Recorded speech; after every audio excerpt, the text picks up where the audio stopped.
What's up, guys? Coach Z here for Walk On Warrior. Listen, I want to talk in this video specifically about recruitment camps, how to approach them and how to prepare for them.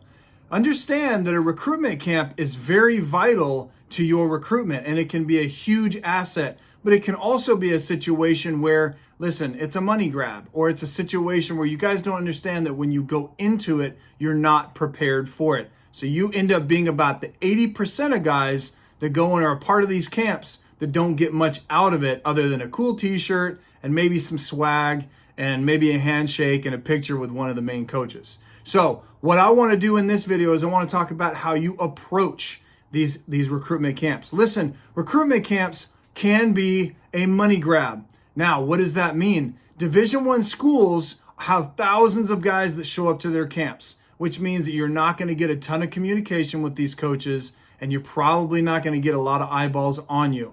But it's a way to backdoor recruiting. They can fill up their database of guys, and then they can just pick and choose as the season goes on and bring them in official or unofficial visits.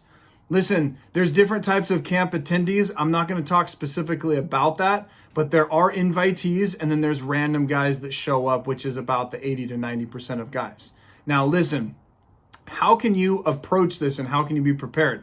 Listen, I always tell guys, remember, if you understand these big Division I schools, they will have representatives from smaller schools there. So you may have a little bit of an opportunity to build relationships with them. However, your best chance and your best way of going about this to be prepared is go find 5 schools within arm's reach of where you live. What does arm's reach mean? Within an hour or 2 hours away. Listen, go find 5 of those schools and go to their camps. Because chances are they're Division II, Division III, NAIA, JUCO schools. And those schools are continually recruiting no matter what. 365 days a year, those guys are recruiting. Now, the bigger schools are recruiting, but listen, understand they are really only dialed into specifics. 5-star, 4-star, 3-star guys, and it's really difficult to get in and get your name made. There may be one guy that comes out of those big Division I camps that actually gets somewhat of a recruitment and looks and everything. So go to those smaller schools, Division II, Division III, NAIA, as well as JUCO, because those guys are the ones that are going to keep communication once they get it throughout this entire recruiting process. So how do you do this? How do you build a relationship with these coaches? Listen, before you even go to these camps, always remember, send out an email, send out communication, go on your Twitter, go DM these guys. Make sure that I'm not going to go into specifics about emails and DMs, but you want to make sure and have your height, weight, need to know who you are, need to know your highlight film, your position, your coach's contact information, email, all that kind of stuff. You want to make sure and have that in there. So when the coach does decide, hey, I want to recruit this guy, they will dial in and they will have everything to recruit you. And that's really a key piece to it. And like I said, choose schools specifically that are a little bit smaller. You may think, oh, I'm a Division I guy. Understand, everybody says that, but there's so few spots at the Division I level. Now, and also when you go to these smaller schools, they will have representatives from other schools that come. So you'll have 5, 6, 7 schools. So find out who's going to be there in advance. And once you find out who's going to be there in advance, then you're going to get more bang for your buck. Now, let's talk about when you actually get to the camp itself. Guys, I always tell you, have courage when you go there. Because if you've already been building a relationship with these guys, I'm assuming that you're either going into your junior year or going into your senior year. And this is about 2 weeks prior that you should be already trying to communicate with these guys. And if so, and if you're doing it the right way, like I just said, 2 to 3 weeks in advance, I promise you, you will get something back. Also in those emails and DMs, here's another suggestion. Also let them know you're coming to the camp. And coach, I'm a running back. This is what I'm all about. If you can let me know what you guys are looking for, ask them simple questions, build a relationship. 2.5, 3 weeks into it, all of a sudden you show up to that camp. Have courage. Go talk to the coaches. Go talk to any of these guys. Also, when you're DM, I'm kind of going back and forth, but when you're emailing or you're DMing coaching, you say, well, coach, who do I DM or who do I email? I got a perfect example. When you go to those D2 all the way down schools to the JUCO, head coaches read their emails.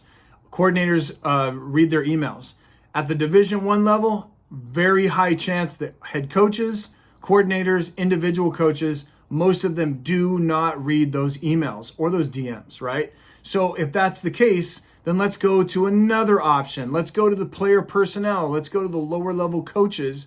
Those are the coaches that, newsflash, those are the coaches that are looking to make their way up, whether it's within the system, the program that they're at, or looking to move on to another school so they can keep moving up in their progression as a professional coach. So that is a key piece that a lot of guys overlook. They think, well, I'm just going to send out emails and DMs and coaches are going to get back to me.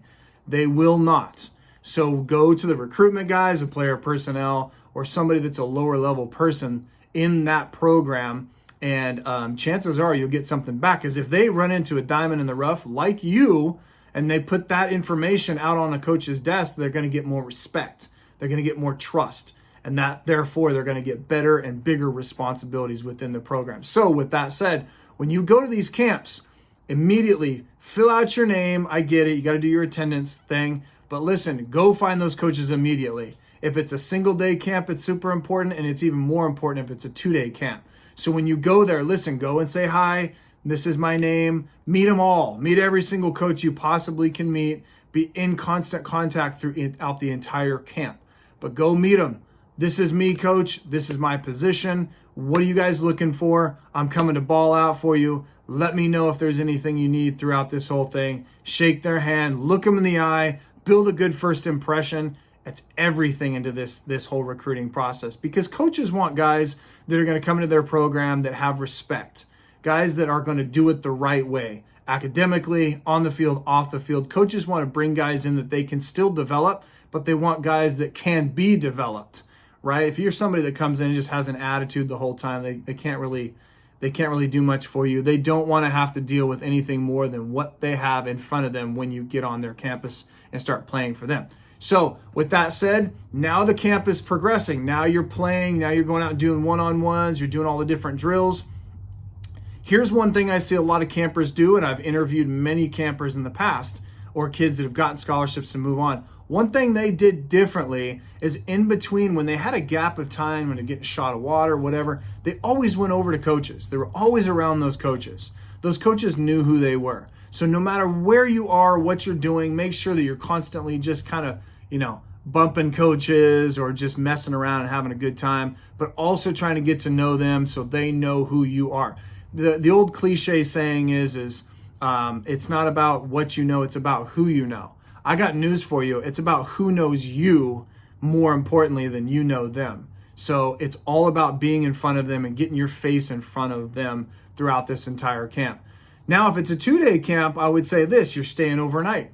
Listen, find out where they're staying. Knock on their door. Go over there, kind of bug them a little bit. Now, I'm not saying just, pester them the whole time, but you want to make sure and you want to be around them as much as possible. One of the great things that I always did with coaches, when I was at Utah State, I played, if you guys didn't know, at Utah State. When we had food, when it was time to eat, I always sat next to coaches. Players always drove me crazy.